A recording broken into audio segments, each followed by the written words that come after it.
All right, good evening.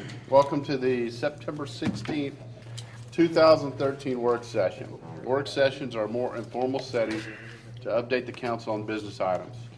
No votes will be taken on work session items. Tonight, there are 3 items on our agenda.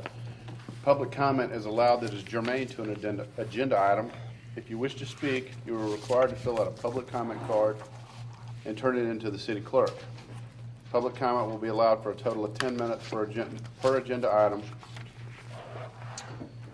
and no more than 2 minutes per person. Public comment will be heard at the beginning of each item. Once the item is called, no other public cards will be accepted. Who is our city clerk tonight? You be the city clerk. So if there's anybody in the audience that wants to make any public comment, please feel free to fill out a yellow card. I don't know where they are. By the front door and turn it into Chris here. So we'll just let us know. So as of this point, I'm going to assume we don't have any public comment. Don't have any yet, no. Okay. All right. So our city clerk / manager, if you'll call the first item, the presentation of the Windward Parkway Phase 2. It is. As the Come on in. you're Come on in. You're up. I guess that's my cue. Hi, everybody. My name is Ann Hanlon. I'm with the North Fulton CID. Thank you so much for having us here tonight. I've actually brought along 2 colleagues, Kristen Rome, who works with me at the CID, and our favorite consultant, Eric Bosman, who's with Kimley Horn. I know y'all have worked with Eric in the past. We also have a board member here tonight, John Bell, who's with Crescent Resources, is this city's appointment to the CID board. So I'm here tonight. We're going to tell you about 2 things, actually. The CID is in the middle of updating our master plan. We did a master plan that we called Blueprint North Fulton a few years ago. We actually have had a great run, a successful run. We've accomplished pretty much all of the projects that we set out to do in Blueprint North Fulton, so it's time for a recharge of that plan. Kimley Horn is doing that for us. Eric is leading the charge on the plan. We're looking at projects that are not planned to be done by any of the local governments, so that are, the city of Milton, Alpharetta, Roswell, or DOT are not planning to do, and looking at ways that we can accent what y'all do. We're not here to replace what you do. We're here to just kind of add to it.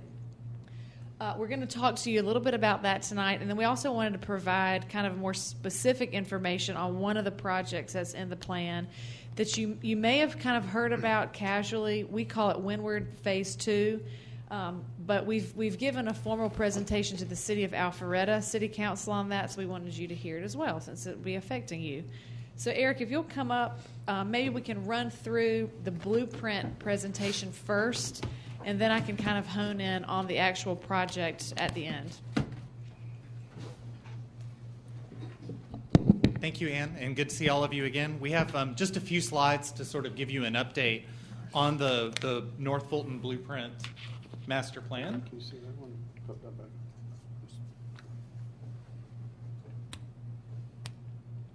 There we go.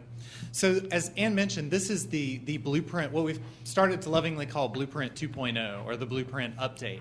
The CID's original master plan, Blueprint North Fulton, was completed in 2008.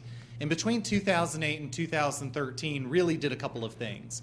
It guided CID investment over the last 5 years. As Ann mentioned, one of the products of the blueprint is a project list that the CID uses to focus their investment throughout the region. It also set in place a land use pattern and a land use vision that early in 2008, 2009, 2010, the CID was more heavily advocating for. At this point, most of the municipalities that are included in the CID have updated their land use vision. The cities of Roswell and Alpharetta both have updated their comprehensive plan, while you all here in Milton completed an LCI study that was based roughly along some of the same principles that guided CID investment. And while the plan served the CID very well in terms of setting priorities from 2008 to 2013, we've had a thing called the Great Recession that has vastly changed the economic market. And so in addition to completing many of the Tier 1 projects that the CID set out to do, the market has also created this opportunity and need to refocus the CID's vision and the CID investments. And that has led to Blueprint 2.0, which will really focus the CID's investments and prioritize their investments for the next 7 to 10 years. And why that is important to local stakeholders is that since the CID's inception in the early 2000s, the CID has raised $15 million in commercial property taxes and used that to implement almost $78 million in infrastructure improvements. One of the goals of the CID is they use the money that is funded through the commercial real estate tax in order to leverage that against other local, state, and federal grants in order to increase the amount of funding and the amount of infrastructure investment that's being made in North Fulton. So based on that initial blueprint, there were really a dozen projects that the CID tackled, and that's everything from landscaping the interchanges from Mansell up to Windward, including $1.2 million that was spent here at the Windward interchange. It includes local transportation and roadway improvements. It also, back when gas was $4 a gallon, included a shuttle study to see if the CID could economically and feasibly run a shuttle service from the from the North End MARTA station up to the CID area to see if we could bring commuters in via shuttle. And the answer is if gas ever gets back to $4 to $4.25 a gallon, it actually pencils out pretty well. But at $3.50 a gallon, we don't quite have the ridership. So those 12 projects were really what guided the CID from 2008 to 2013. And that's just a map that shows a little bit of the geographic spread of those as the CID goes from Mansell on the south side really up to Windward, and on the east side of Georgia 400 up to the Forsyth County line. You can see the geographic spread of those projects as well, with blue projects being roadway, green projects being landscape enhancements, and the yellow project being a complete renovation of the Encore Parkway corridor from the Verizon Wireless Amphitheater down to the Big Creek Greenway. That's a project that is completely designed, funded by the CID on the design end, but will begin implementation in 2014 with a combination of 4 different funding sources to complete a $10 million project. And that includes the CID, the City of Alpharetta, the Georgia Department of Transportation, ARC, as well as CERTA. So 5 different funding sources in order to complete a $10 million project. As part of the blueprint update, what the CID has done is gathered those series of local land use plans. So Roswell's comprehensive plan, Alpharetta's comprehensive plan, and Milton's comprehensive plan update, including your recent LCI, and started to align the CID's land use vision with those different studies. And if we zoom in on just the Windward node, so that's a little easier to see for you all, you'll notice that the orange, yellow, and pink, particularly for the City of Milton area, is very closely aligned to your approved LCI plan and to your recently approved form-based zoning code. So it's not the CID trying to impress anything new in terms of a land use piece. It's really adopting what the cities have done and then thinking about what that means from a transportation perspective. So the land use is sort of there as an underpinning. The real product of the blueprint, as Ann mentioned, is a 10-year project list for the CID. So this is sort of the laundry list of projects, everything that's in the North Fulton Comprehensive Transportation Plan, a variety of different local CIPs, capital improvement plans, as well as LCI plans. And now what we've done is sort of boiled that down into 2 lists. And I'll zoom in on these as well in a second so you can see them a little better. There's the short-term plan, a list of about 16 projects that the CID would like to move forward on in the next 5 to 6 years, and then sort of another list of projects that are either projects where the CID does not expand into those areas but saw that they were important projects, or projects that at this point are not ready to move forward due to a lack of partners and funding entities that may be able to help. So as we move into the Windward area and how this directly could affect the City of Milton moving forward, there's really 3 major projects that the CID is focused on. Big purple lines up Georgia 400, that's somehow improving the operations along Georgia 400, whether that's managed lanes or additional lanes or supplementary transit services. The CID is looking to play a role in that, even though it will likely not be a heavy funding role, knowing that those are big multi-million and in some cases multi-billion-dollar projects. The 2 that are probably more important are those little blue lines. The one on the south are sort of the middle of the graphic is Windward Phase 2 that we're going to talk to you tonight the CID is also paying very close attention to McGinnis Ferry and widenings and access improvements along McGinnis Ferry, as the CID originally helped fund the IJR, the Interchange Justification Report, for that area. So the CID is involved in those efforts. As the blueprint moves forward, there are also these other local trails projects or roadway projects that right now the CID is limited in being able to fund. The CID can participate in planning and design of projects that impact the district, but in order for the CID to participate in construction of a project, it must be within the CID boundary. So for the CID to participate in construction funding, it has to be within that dark gray area, and you'll notice most of these projects ring that area. So whether it's local roadway connections, which are in blue, one over towards Windward Mill, one Windward Concourse, one over at Deerfield, Highway 9, one down at Marconi, Edison down to Webb Bridge. Those are things that are sort of on the CID's radar that if the district expands or if funding partners come to the table, they're projects that the CID is willing to consider. And that's the same status as that big green loop, which is tying the Big Creek Greenway across over onto the west side of 400 as well as up to McGinnis Ferry or somehow between the city of Milton back over to Windward to give additional residents and businesses access to the larger greenway system. And again, most of those improvements are outside of the CID district today, so it would take either expanding the CID or the opportunity to partner with some of the local municipalities for the CID to move those particular projects forward. And that's sort of on the table for you all to consider. So lastly, and most importantly for tonight, we mentioned Windward Phase 2.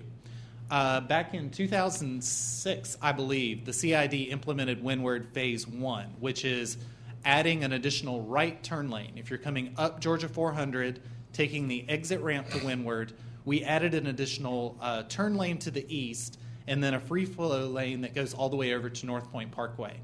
And that made a significant improvement in the morning traffic that was backing all the way up onto Georgia 400. Now it backs almost up onto Georgia 400, or on a really bad day still onto Georgia 400.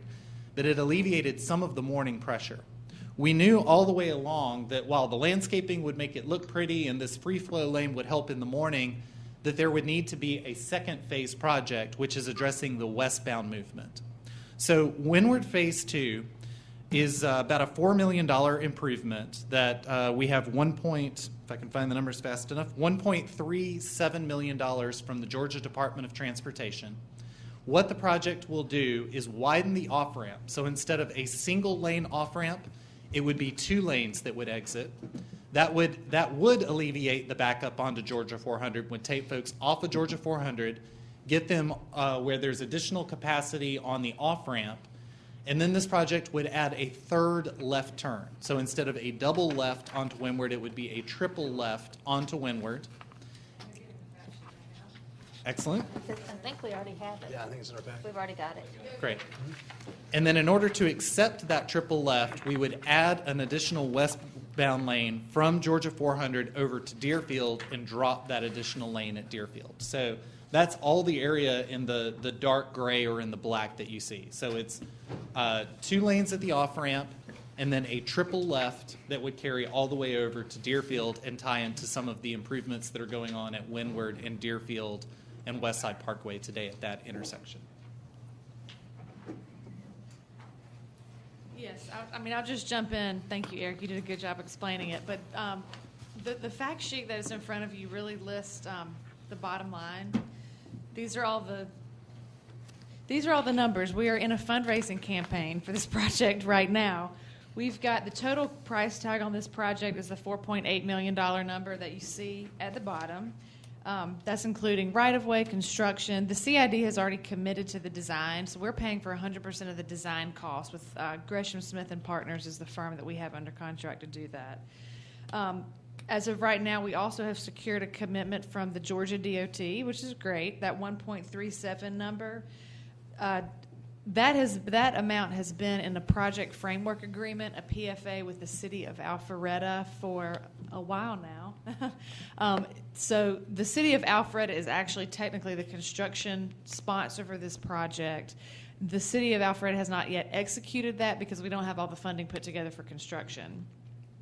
So The 1.37 number has been committed by the Georgia DOT. They're kind of asking us all the time, are y'all going to be able to find the rest of the money to build this project? If not, we're going to take the money back because we've got somewhere else in the state that we can spend it. So we're kind of in a balancing act with the DOT saying, please don't yank it from us yet. We're still looking for money from our partners. I mentioned that the CID has already committed over $600,000. Most of that is for program management and the engineering. And then the big red number is the 2.839 is the number that is still yet to be found.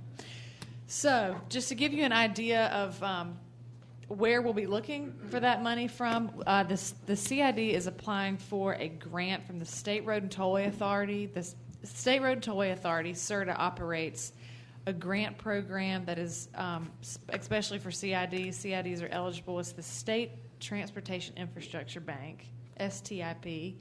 And we are planning to make an application to them for this. We have also submitted for funding from Fulton County and the Fulton County Development Authority. And we'll probably be coming back to visit you, your city council, and the Alpharetta City Council. So that's kind of a lot of information about that project. I'm running through it really, really quickly. Do y'all have any questions? Any questions for Ann so far? So what are you looking for from Alpharetta, the right-of-way and the construction deficit? Yes. The right-of-way, yes, the construction cost would be in a funding amount. We're really hoping for donations in terms of the right-of-way, which is always difficult, but we really, the way the CID operates is we usually would prefer to spend all of our money on engineering or construction and not acquiring real estate. So we would be relying on the city of Alpharetta to help us with a lot of the right-of-way acquisition and soliciting the donations. Can we vote on that, Chris? We vote on what? I make a motion that Alpharetta gives all the Yeah. real estate. No, second. I wish it did work that way. That'd be good. So where's the right-of-way to be purchased from? Is it on the north side of Windward? Yes, it's on that north side of Windward. So the whole shop, the strip shopping mall, like in front of the Cracker Barrel and all, that's where it would come from. And in most cases, it's not disturbing the buildings. It's area right now that is in front of the rail fence. So for the most part, the projects, we've skinnied down the lanes. We've tried to keep it as efficient as possible. So it's a couple of feet, in most cases, to take the decel lane, the right turn lane that's there, and to just move it back a little bit. And in some cases, that means some of the sidewalk and landscape has to be moved back a little further as well. But it doesn't get back to where the split rail fence is. So it's mostly Low aesthetic. impact. Really, in the immediate future, the critical path for the CID is going to be to begin our application process for the grant that I was telling you about from the State Road and Tollway Authority. We think that last year the max that we could ask for was $2 million. Is it? Yeah, so we will be asking for the max. One of the things that we want to be able to demonstrate is that our partners are supportive. So at the very least, we would like to hope that the city of Milton would be supportive of the project. Because as you know, when you're doing, and I know as Carter knows, when you're doing big regional projects, they like to see that everybody's on board. So the city of Alpharetta has kind of given us the green light that we can list them as being supportive of the project or to get a letter from them. So we would like to get the same from you, hopefully, since this services a lot of your residents. And so we're working on that regional partnership list right now, and that's our next step is to apply for that grant from the SRTA. Any other questions? Or I would fully support the city writing a letter in support of it. yeah, would be a problem there. Yeah. We got some. No. Thank you so much. Okay, well, thank you for Thank not you. only your time, but obviously all the work put into this, and certainly a benefit to our community. Sure. And then just one last thing on the Blueprint 2.0 list. Our CID board has not yet adopted that list. So give it a look, on the project list. If there's anything that you love or you hate or you see that's missing, now would be the time to add something on that list. So we have approached all of the city councils to tell them that if there's something you think needs to be on there, please let us know before our board kind of ratifies that list. Okay. So When will that go in front of your board? we're thinking probably November-ish. Yeah. So soon. Okay. All right. Thank you very All right. much. Thank Thanks, you. Ann.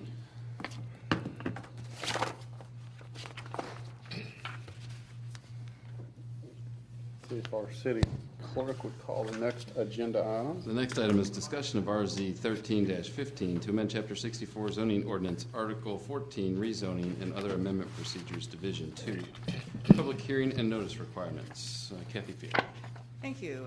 Mr. Mayor, members of the City Council, this is a proposed text amendment.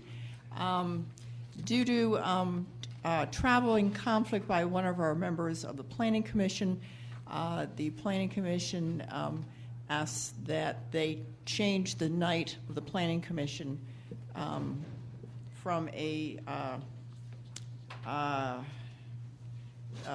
the fourth Tuesday to the fourth Wednesday of the month. And we were glad to accommodate that request. However, it mandated that we switch the CZIM meeting from the Wednesday to the Tuesday, so they switched days. Unfortunately, when we did that, we ran into a problem with the regulatory requirement in terms of advertising for CZIM meetings. So therefore, I come before you tonight to ask that we change the required advertising time for these meetings. And I propose two changes as part of this amendment. The first is to change on page 1 the number of days prior to notification of the CZIM from 14 days to 10 days. This is based on the fact that the newspaper the city utilizes to publish these public notices, which is the Milton Herald, publishes on Wednesday. When the CZM was held on a Wednesday, it provided for 14 days of prior notice, which met the regulatory requirement. However, now staff is proposing 10 days, which will better accommodate the publishing day of Wednesday. So we'd like to shorten it up a little. Otherwise, it will precipitate us going back 3 weeks behind to meet the required advertising time frame. The second change is on page 2. The flow chart needs to be changed to reflect the proposed change of advertising from the 14 to the proposed 10. I'm happy to answer any questions you may have. So in essence, Kathy, going from a 10-day period, from a 14-day period to a 10-day period, or notice, or whatever Right. you would call it. Do you see any issues with that? I mean, I don't personally, I think people have 10 days versus 14. I don't know that that's going to eliminate somebody from not getting enough time to, it'd be one thing if we were shortening it to 3 days or something, but Right. did you see any Yeah. problem with that? Not at all. The paper officially comes out on Wednesday, but it But really sometimes comes out on Monday. Yeah. So many people will see it on Monday, which is before the Tuesday night meeting. But officially, we can't recognize it being out until Wednesday. Anybody else have any questions on either of these items or comments or Karen? It looks like there were a lot of changes made to the shape of the boxes on this chart. But realistically, the only change is this one from 14 days to 10 days, right? That is I correct. can't read it. Yes, it's Small the one print. that's in yellow. Yeah, we highlighted in yellow. That is the only change. Okay, other than the shapes of the boxes changing. Right, yeah, I think they tried to clean it up a little bit. Okay, that's fine. Anybody else?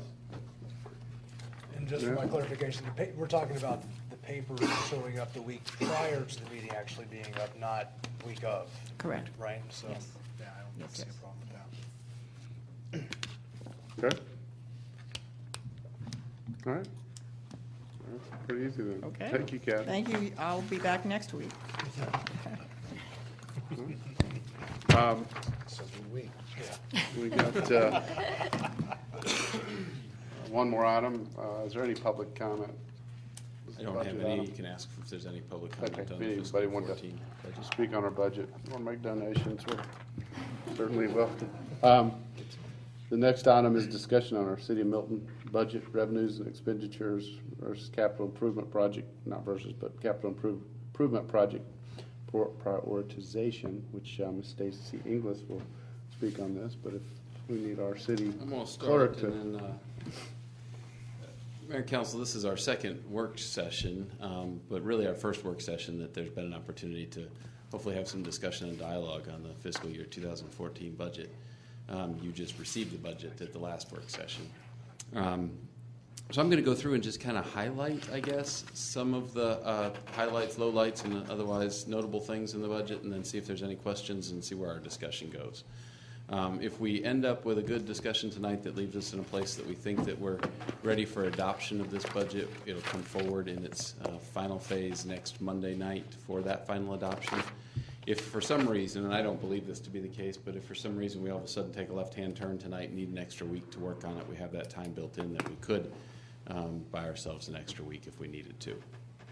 To give you some idea of how we started this budget, knowing that we would likely be in the ending phases, and thankfully it looks as though we are, if you happen to read the headline of the paper this morning, the final phases of a settlement in the local option sales tax process.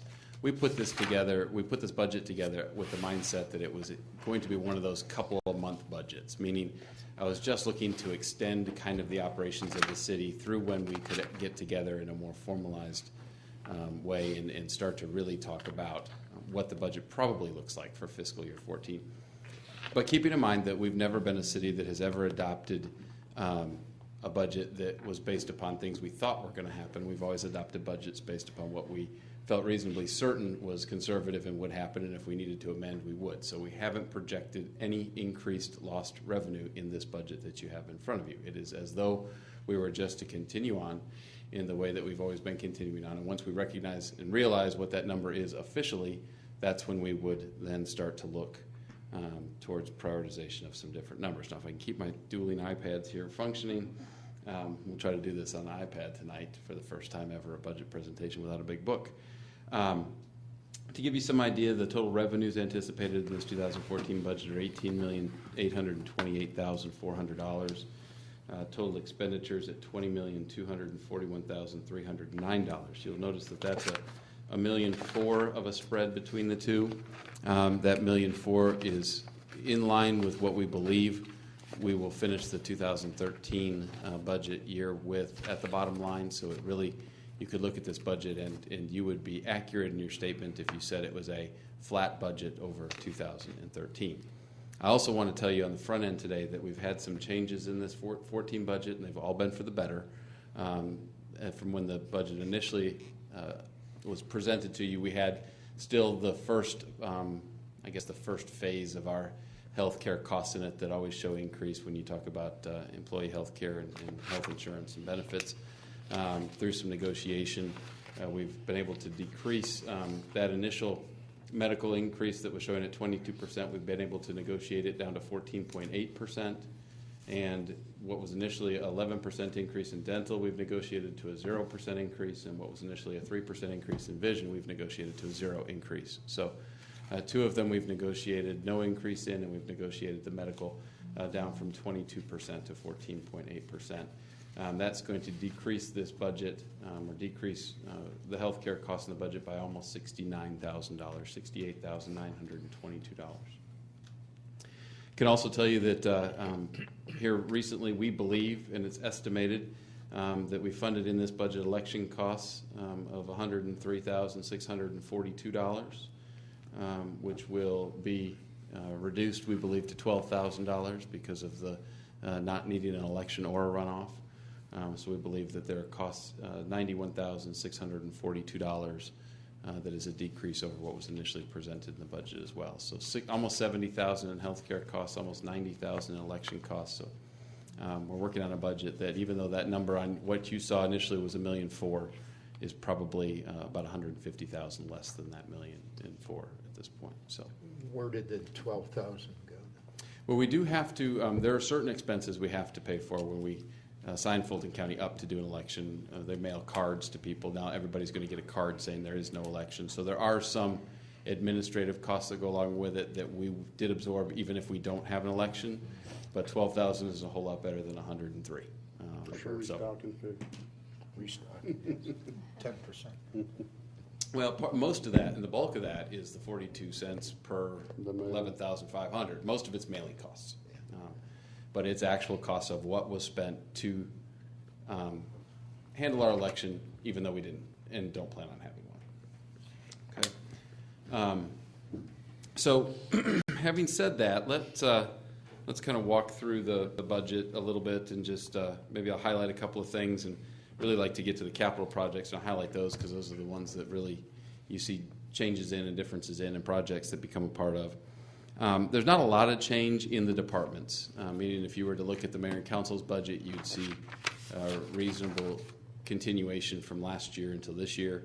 Of course, if you look at the city manager budget, you'll see it astronomically increased, and it only astronomically increased because we transferred those duties and functions that Stacy provides out of the finance department and into the city manager department to try to true that up with her and her position. So what you'll see is that the city manager budget has increased and the finance budget has decreased about the same amount. So it's just really how those report in the budget, why one looks as though it is much larger than the other. Get this pulled up here real quick. As we move across departments, not a lot of modification in any of the more administrative type departments of the city clerk's department, the general admin of the city, finance, legal is flat over last year. We've got some IT savings this year because of the restructuring of how that deployment occurs, restructuring the intergovernmental agreement that I'm still waiting on from Johns Creek at this point, but I've got some correspondence that allowed me to budget for it, where we will continue our relationship in an outsource agreement on GIS, but we will bring the more functional parts of technology in-house and backfill and support that position on a day-by-day basis if we need it through IGA with the city of Johns Creek. When we get into HR, risk management, and some of our buildings and those types of things, those are fairly flat and represent just a best trend we can predict based upon reality. Police and fire. Again, I sound like a broken record when I say you've probably seen a lot of this, and it was a carryover from last year based on realities. I don't really have anything tremendous to highlight in the M&O portion of the police and fire budget. Don't really have a whole lot to highlight, quite candidly, until we get to capital projects, because the initiative requests that we had in this year, we really just held almost 90% of them to have the discussion when we will have it here in the next couple months as to whether or not those initiatives become priorities. Let me focus your efforts, or let me focus your attention real quick into the capital projects fund, just because that's where I'd like to highlight as we've really allocated dollars, what we've allocated those dollars to. You can see there that the public safety communications system is close to the top of the list. It has a budget balance in it of $1.7 million. My proposal is that we add $400,000 to it this year and $350,000 to it in fiscal year 15 to be a total project fund. Although, as we start to prioritize this budget, when we look to amend it, one of the things that I would advocate for is to go ahead and get that second round of funding out of the way in this fiscal year. So you'd likely hear me ask for that. Vehicle replacement reserve is funded based upon anticipated need in the police department and the true depreciation of police vehicles. So it goes along with vehicles, their age, their mileage, and makes some assumptions based on when the fleet will need to be recycled, so that when we do recycle it, we can recycle it without having any accrued debt. You can see as we move down into the fire department, a beginning balance of just over $700,000. Our request is to add $350,000 to it. Again, that's based on actual depreciation of the vehicles and the determination of need, and you can see the funding that goes out through 2018. A second phase of funding, $167,500, represents actual final funding of the severe weather warning siren that is coming together, and when it deploys, rather than deploying in phases, it will deploy as a single project and will cover the entirety of the city of Milton. Excuse me. When we move into the public works section of the capital projects, that's where a bulk of the capital projects are always born because of that large pavement management number. Pavement management budget at $1.9 million. And the $2,313,990 that you see there of current budget remaining is likely to be spent as that project is ongoing as we speak. The crews are in Milton now doing the paving. So that will not be an add to, that will likely be a new number in that line item. We've got some, let's see here, we've got some restriping dollars to add, which we do every year, bringing the edge of pavement repair down by $50,000. Got the first phase of funding for the Hopewell and Birmingham Road intersection, and that we anticipate doing a 2-year fund. These are construction dollars that are being funded, not planning dollars that are being funded. So what I'm asking for is that we fund this first year a phase 1, so that next year when we fund a phase 2, the 3 intersection projects that are currently being done will be wrapping up, that we can then transition our construction crews right up to that intersection and begin construction on it almost as the other ones come to a completion. Hopewell and Bethany Bend, Bethany Way, some dollars towards planning added to that, and you can see then we start to talk about construction dollars out into 15, 16, and 17. That is keeping in mind that we all of a sudden decide that project is a priority project to the city and those dollars aren't allocated somewhere else. I know we had in a work session some mixed feeling as to whether or not that was continue to be a priority project to the city, or whether or not those dollars would be spent better elsewhere. Certainly, if it's determined that they can be spent better elsewhere, then those dollars would be reallocated. Let's see here. Freemanville at Providence and Birmingham. That looks to be, that's some planning dollars that are being asked for in this fiscal year as we then look out to construction 3 to 5 years in the future on that. The park and trail expansion dollars are we got $50,000 to add to that. You'll see that there's a difference. We added some capital dollars, and we also added some in the general fund to account for a couple of different things. One was to account for the acquisition of some real property that we've talked about in an executive session that I won't go into elaborate on any further at this point in the budget, but to fund that acquisition if we choose to. The second is to keep the dollars in that we need to keep the dollars in, but probably more appropriately, we took them out of capital projects this year, but more appropriately to take them out of the general fund for the IGA relationship we have with the city of Alpharetta to eliminate the non-resident fees in Milton. It's not a one-for-one fund. It's not a one-for-one dollar. We tried to use some of the existing capital dollars so that we didn't have to take acquisition at its 100% value and IGA at its 100% value and add that to this year's budget. We tried to take a portion of that and add it, but we tried to use some existing funds as well so that it wasn't all new dollars added. And that's kind of how that shook out. We certainly could do that. We could do it an assortment of different ways. We could dip completely into the $1.3 million that's there and buy it down.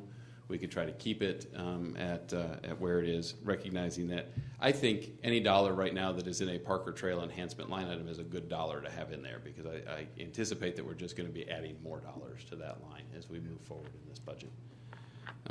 We're supposed to have a conversation with Alpharetta regarding that partnership after a year anyway, right? Correct. We have to have that discussion prior to October. That discussion is being scheduled. We've all put our numbers together, so we know what their true-up is. We know what our true-up is. Right. We remember the formula that we had that got us to the dollar figure we came up with last year. And I believe that if the number was $340,000 last year, I believe that number doesn't decrease substantially in fiscal year 14. But based upon the number of people now that we're Alpharetta folks that have now decided to play in our parks and our folks that have elected to play in Alpharetta parks, you can see that the agreement had value in that people started to play in each other's parks. That's the thing that was identified in the first year, is that it wasn't just window dressing, that this agreement went into place and people actually did start to cross boundaries, and that's good. Right. So, yes, I've looked at those numbers, and they look good to me. I know Alfred has looked at those numbers. What I think both cities have agreed to do at this point is to let the two Parks and Rec directors sit down and have a discussion over it, because the IGA requires it. And if we need to get back together where we put a team of people to talk about it, that's great, although Alfred has already adopted their budget on July the 1st and has already kind of been through this exercise. So okay. If we were to change direction, they would have to change direction with us. Right. So what this capital budget asks for is capital funding plus a contingency of 3% that we're required to put in here at $4,340,271. in the capital projects account for fiscal year 14. Any questions on that? Any direction change that you'd like to see different? Okay. Capital Grant Fund, we don't have to spend a lot of time on it this year because the largest part of that were the intersection projects that you're now starting to see kicked off in Milton. And those were fully funded up until this year, so we don't have to add any more dollars to get those construction projects complete. You see that we anticipate a grant funding in the amount of $500,000 for Crabapple Streetscape being in the capital grant fund for this year. And you can see that we have zeroed out the LCI initiative study because we found a way to do that in-house with other consultants to then apply for the LCIs after the fact. So we don't need that funding in there any longer. Having said that, one thing that I want to bring your attention, well, let me kind of summarize. One thing I want to bring your attention to, and I'd ask for some discussion this week on it, and then I'd take questions or accept whatever direction you might want to give us to redo this or to move funds around. We've got the decrease in insurance costs. So if you play along here with me, we've got $68,922 decreased in that, $91,000 decreased in election costs. I'd like to have a discussion, and the mayor and I have had a discussion about it, and I think the mayor generally supports the concept, although I'd want to make sure that the council supports the concept. We've found a need here with the form-based code that we have adopted in an assortment of places in Milton. We have found a need as we start to design some of these construction projects, whether it be a city hall, a park, a public safety building. We found a need that I've got a design review board that really doesn't have a lot of architecture background on it. I'm toying with the idea of bringing forward a request to ask you to look at our city architect and actually make that a city position so that we have one of those at our disposal. If we don't, we can contract it out. We've happened to find a really good city architect in Mr. Buscemi. He serves the DRB well. He serves our design needs well. All of the things that you have seen, all those renderings, all that stuff you've seen as we start to put together Crabapple for a city hall complex, that's all been done in-house. We haven't had to outsource a cent of that. And that's some of the things that we're capable of if we're going to really start to look towards construction and construction management projects over the next several years. As well as, honestly, when we start to deal with this form-based code, you're dealing with an architectural code. And as the community development director put it to me this morning, you never want to lose the architecture in your community, because as soon as you do, you're stuck with it for 50 years. And that's when it takes to get that back. We've found a good architect. We found a good enough architect that he's about not to be our architect anymore. And I'd really like to figure out a way, if there's a way that we can find enough value, which I think there is, to find a way to keep him. I'd like to do that. If we can't, then there are other options.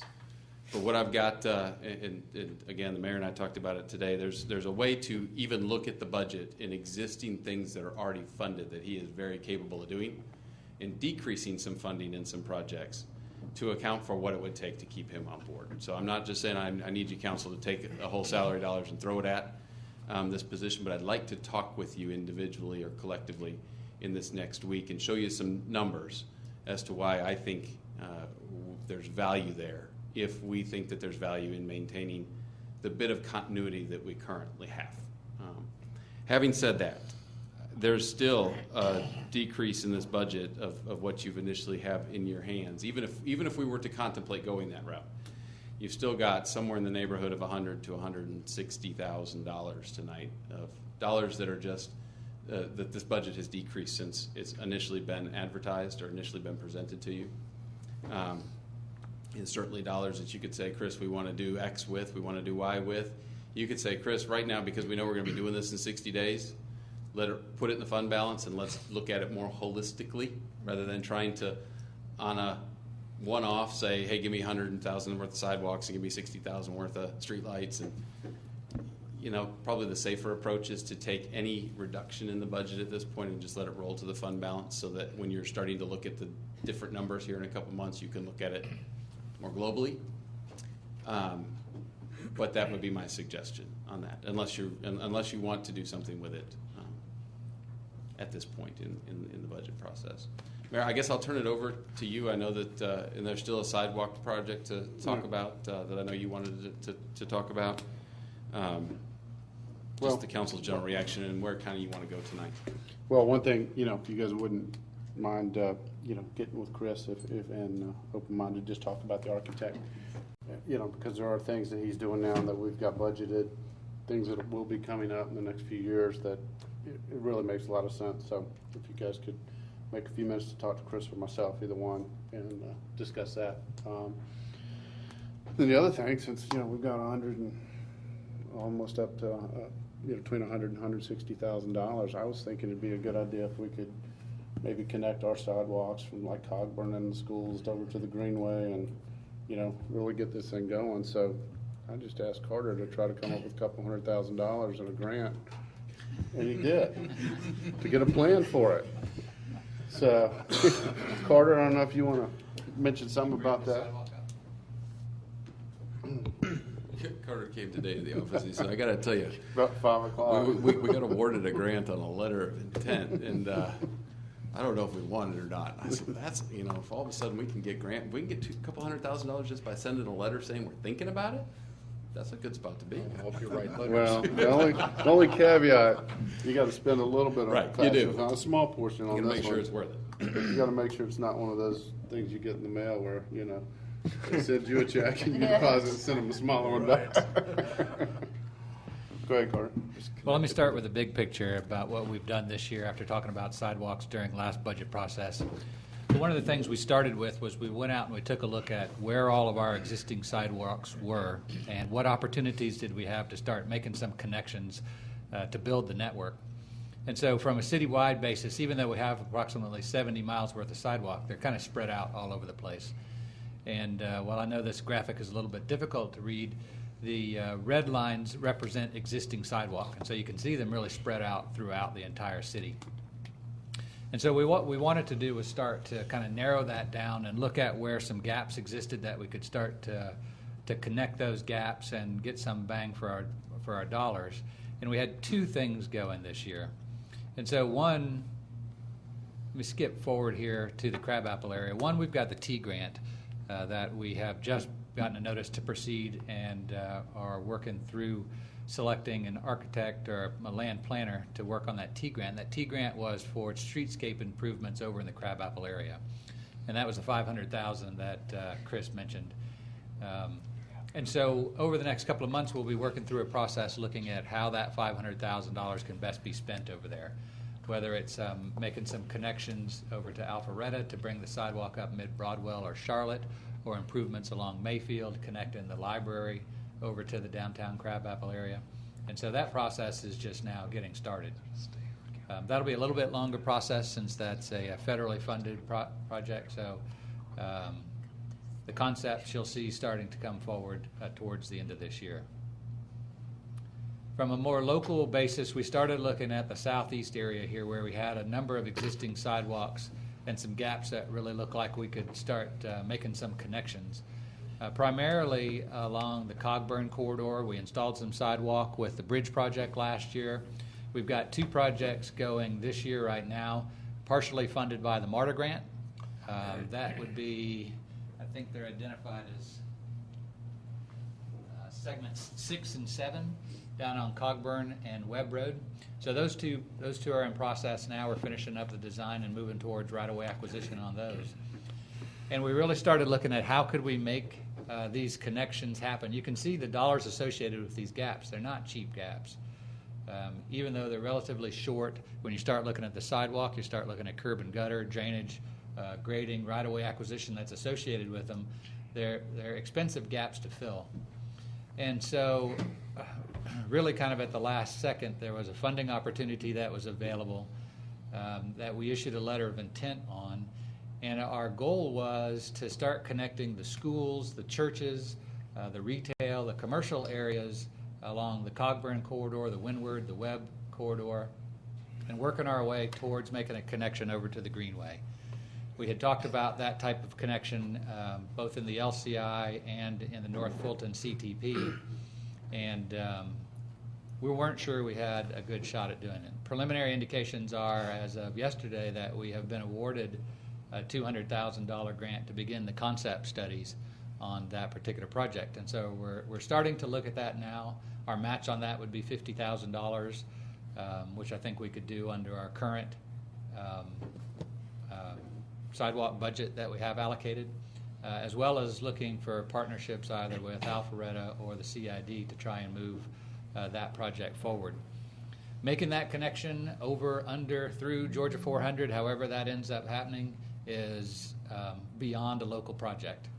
And so in order to do that, we're going to have to work our way through this process, and the concept study, environmental study, those types of things are the first step in doing that. So it's important to be able to move that project forward and to be able to position ourselves in the future for going after additional federal dollars in order to make that connection happen. And so looking at the budget this year, what we had with the crabapple in play and the 2 sidewalk sections, the existing budget that we had of around $280,000, we were looking at trying to make a couple of these connections, one on Morris and a portion of the Deerfield Webb piece right here going north of Webb, getting that section connected up there. So it would be a portion of segment 9, and then all of segment 10 is what we had allocated this year. Depending on how that funding comes out and our construction dollars come in on some of those other projects, that's where I think we would have the opportunity to either reallocate a portion of those dollars over to get our match for the concept study, or reallocate some capital dollars where we may have come in under budget on a couple of projects this year. So, Are you talking segment 8 or segment 9? Just curious. One closer to Highway 9 or the one closer to here? it would be a portion of segment 9 that we're looking at this year. So segment 9 looks at a piece along Webb, and then it turns and goes up Deerfield. Right. It would be the piece up Deerfield that we would be looking at. Okay. It's already pretty well worn. I mean, it's a heavily used section right there that just doesn't have sidewalk associated with it. Obviously, when those areas are developed, the developer would be required to put in the sidewalks.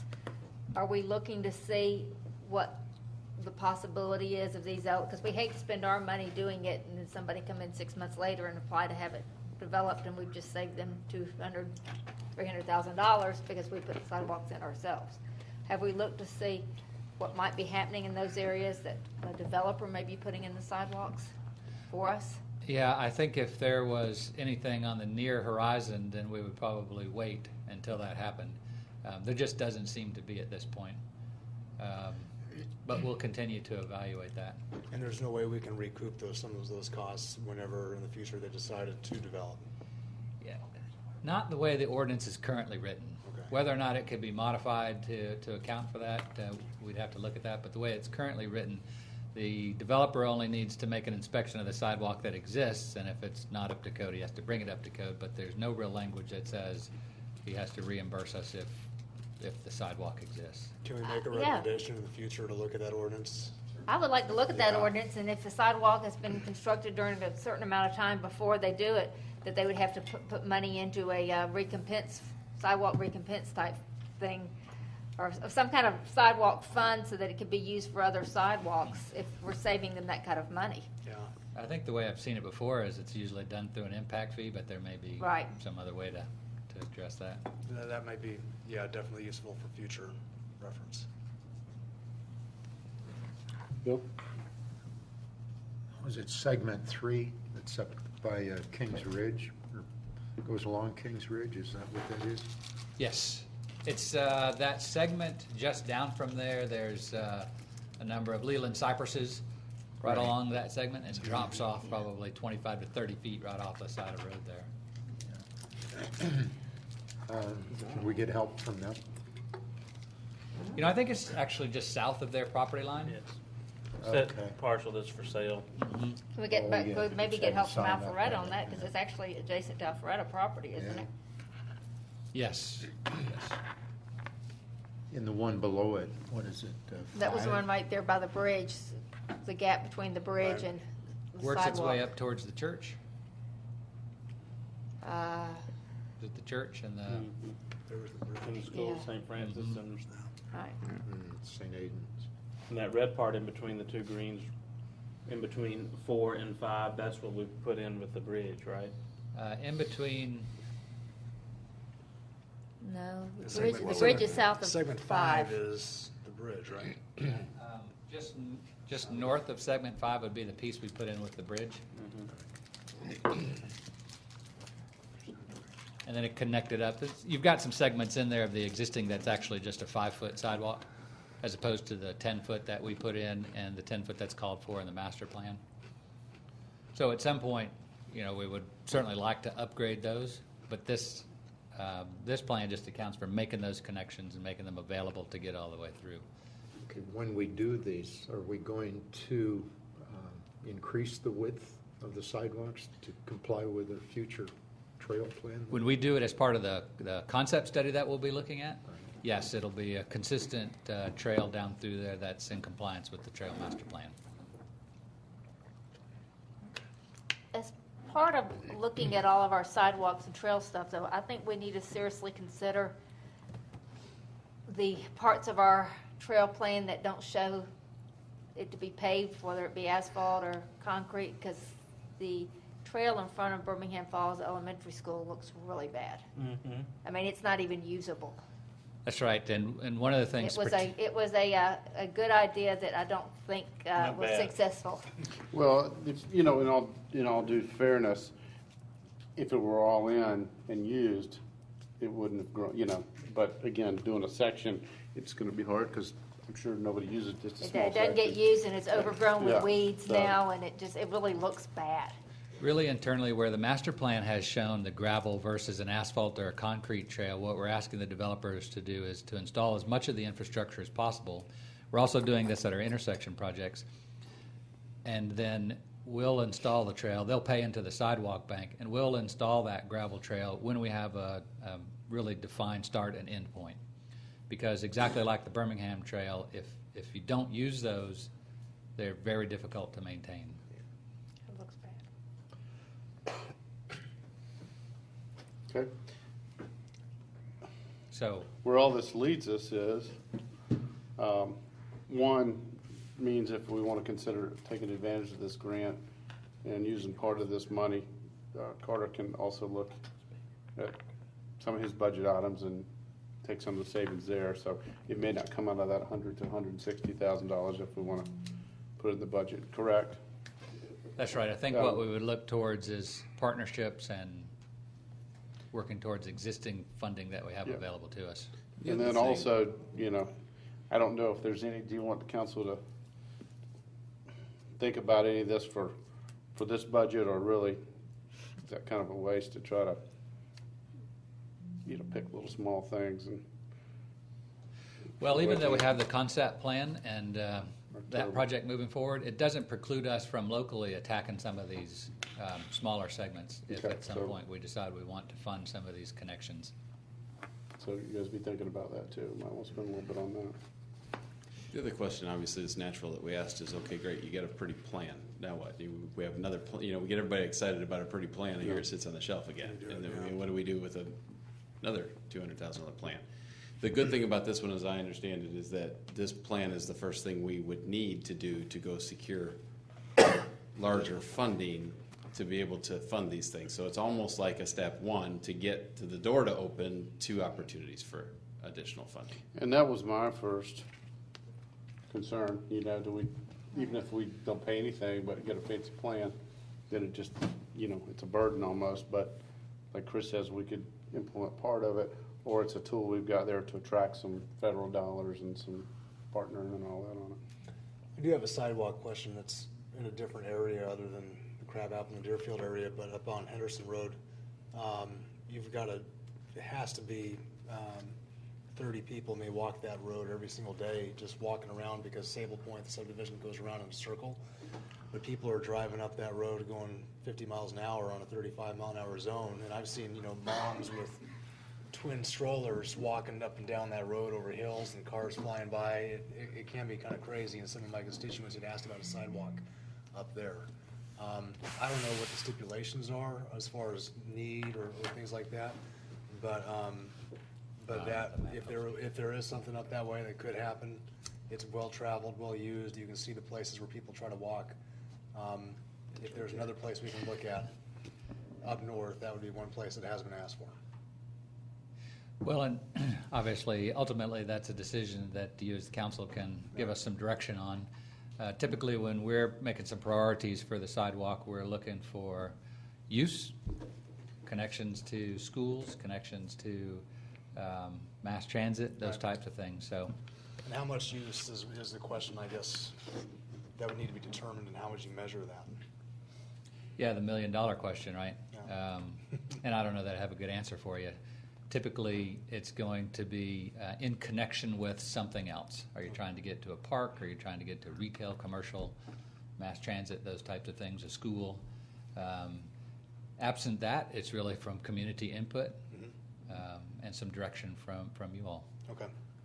Yeah, I guess the answer is there's, we can spend the money and put sidewalks anywhere, but recommendation from staff is gonna be basically get the most bang for your buck and all that, but And obviously that is a concern, I'm sure that area as well as there's others, so, I'm kinda thinking we should, hopefully our next budget, we have some more capital dollars. Right. Maybe look at some areas that we can start get the ball rolling, so to speak, to. And with any of those areas, we can certainly take those in and give you some preliminary estimates on costs about what we would think it would take to put That would be sidewalk good in too, those. to let us kind of figure out, where it would cost, so we can prioritize that. It would end up being similar to this slide where we've gone and looked at those gaps and how to fill those gaps, and here's the costs, and Is there, Where I do we think wanna you go? mentioned before, is there just a ballpark average, per linear foot sidewalk number that you guys use, or square foot? Or- yeah, it depends on the section. The sidewalk itself is generally running around $4 a square foot. Curb and gutter is going to be $10 to $12 a square foot. Throw in some drainage and some grading and some right of way, and it kind of starts to Gets add on out there, up. doesn't it? Yeah. Makes sense. All right. All right, anybody else have any questions? Chris, you want Well, I guess kind of in summary, what I'll, I see what you so mean. I guess what I heard is that we'll find the funding for the grant match. I'd like to talk with the council who would want to talk individually. Just give me a call or schedule time to stop by later this week if you want to talk about the city architect. We'll make a decision on that this week, yay or nay. This budget will then come back forward for final consideration and adoption on Monday of next week. I'd like to plant, and she just left, but I kind of looked at a calendar and might want to schedule a fiscal budget 14 retreat. I know it's bizarre to adopt one and then 4 days later have a retreat on it, but our circumstances are not as they normally would have been in this particular year. So I'd like you to look at Friday, October the 4th on your calendar. The date's not set in stone yet. I just want to throw something out there for you to react to other than saying, hey, give me 3 dates. I can guarantee you we won't all pick the same date. So It's good for me. I'll just throw October the 4th out there as maybe not even a whole day. I'm telling you, maybe 2, 3, 4 hours. It'll be towards the end. It'll be, well, yeah, let me look to Joe because you travel a lot. Is there a better day for you than? No. Enough warning, it'll be okay. Okay. I was just thinking, that's Tennessee, Georgia week. Yeah. And, I'm just saying, it's I'm going to that. gonna be an important week. I was just making sure it wasn't gonna happen on a Saturday. Oh no, this is a Friday. Okay. I would say that the Crab Apple Festival is the next day, and there's going to be a lot of setting up that evening. that's good. So if you do it in the morning, that would be better. It might be better. You want to look at October 11th? I'm fine. I'm I mean, flexible. the 4th is fine if it's in the morning, I think. Why don't we do it like over a lunch? Okay. Can you see if you can get us a location I will at your see. neighborhood, see if they're available, and then we'll do all I the just got a appropriate text public- message that we have a new general manager there at the club, so I Good, will you check can with make the them. request for us. That'd be great. Maybe like a 10 to 2? Does that work? And we'll do it over lunch? Yeah. And we'll come prepared with slides and calculators and spreadsheets, and we'll be one PowerPoint slide away from success. Slide But rules. October the 4th. We're going to shoot October the 4th, 10 to 2. Gotcha. Okay. In the calendar. And Ken wanted me to let you know he's teaching in Athens. He's absent and excused. Excuse He me. tried to. He He's the only he excused said he absent, was going to so- make it back, but he'd be pushing it. And I said, I'm fine if you just skip it. So he wanted me to make sure that you all know he's not here because I said he didn't have to be here. So, and Sudi's just absent and excused. Of course, she's going to be excused. Right. I'd like to see the backup on that. Okay, y'all. Thank you. That's all I have All right. for tonight. Only thing I'll add before we close this meeting is, I mentioned to Chris and Angela today that, and actually, I think Angela and Jason had looked at something similar, but mentioned that I'd heard a lot of folks, and I thought it was a good idea to possibly, like Alpharetta does the food truck thing one evening in Milton. And so they're going to look into that, maybe get some information, and, I'm going to come back to you guys and see if you support it and want to do something like that, so. Okay? Just another announcement too, I just saw, I guess the 9/11 ceremony at Milton High School at 8 o'clock. That might be good that we partake in that, so. It will be at both high schools that morning, so What are they doing? I didn't see a time for Cambridge. they'll both be prior to the school day. So Okay. they'll both be. And I'll find out that. Was Jason here? Yeah. Do you know the times, Jason, off the top of your head? Well, actually, I don't think Cambridge has a ceremony. Yeah, they just do the flag. So the setup is going to be from 4 till about 6:30 or 7 at both schools, and we will have police and fire, I believe, at both schools to help set up. And then the ceremony is going to be 8 a.m. at Milton High School, Right. and police and fire will be there. Next Wednesday is the ceremony for the National Wildlife Certification for Friendship Park, too. September 18th. Right. Okay. Sure. Crab Apple Fest come up. Lots of events. This is our event time of year. All right. Good deal.